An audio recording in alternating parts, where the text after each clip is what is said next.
Le collectif Action Mali s'est retrouvé pour son premier rassemblement public le samedi 19 mai au studio de l'Ermitage lors d'une conférence débat suivie d'un grand concert animé par plusieurs artistes africains. Sous l'impulsion de l'artiste Cheikh Tidiane Seck, de Jean-Marie Ballot, ancien athlète de haut niveau, chevalier de l'Ordre national du mérite, et du célèbre comédien Habib Dembélé, plus connu sous le nom de Gimba, ce collectif a vu le jour face à la gravité des événements récents et à l'urgence humanitaire causée par la partition du Mali. L'idée vient du fait que nous avons tous été choqués quand on a vu, il faut commencer par le commencement, le coup d'État. Et quand il y a eu ce coup d'État et le putsch militaire à Bamako, à 2 mois des élections, et pendant une semaine, je ne dormais pas. Et comme par hasard, quand il y a les bonnes nouvelles comme les mauvaises nouvelles, j'ai toujours un écho. Et ma petite sœur, Mamani Keïta, qui est dans la salle, m'appelle, me dit, mais attends, on ne va pas laisser. Je dis, mais maman, voilà, mais essayez de faire quelque chose pour qu'on suive.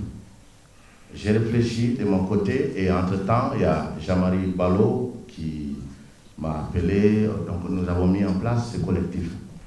Ressortissants maliens, amis du Mali et fervents défenseurs des droits de l'homme ont pu assister, avant les communications des conférenciers, à quelques récits bouleversants de témoins directs de l'annexion brutale de certaines villes du nord du Mali par les mouvances djihadistes. Aujourd'hui, il n'y a aucune activité qui se passe sur le terrain.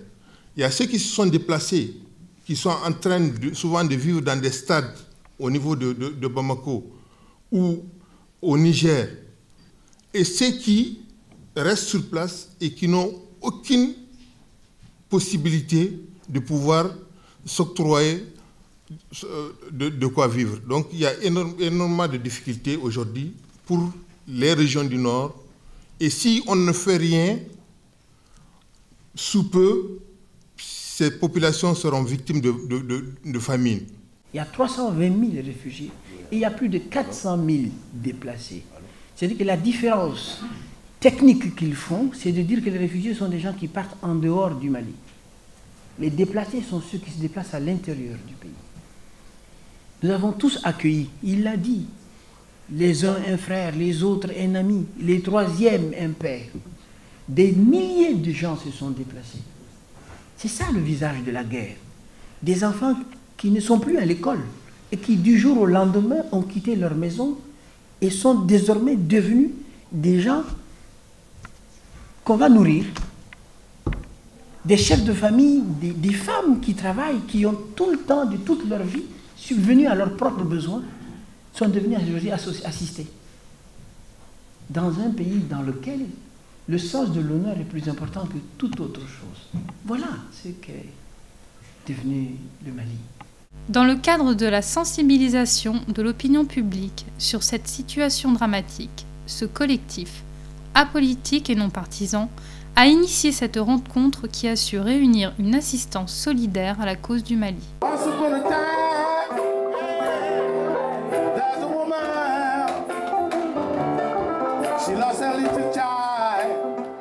Cette rencontre est un prélude à l'organisation d'un autre événement artistique plus important prévu en juin et dont la date et le lieu seront précisés plus tard par voie de presse.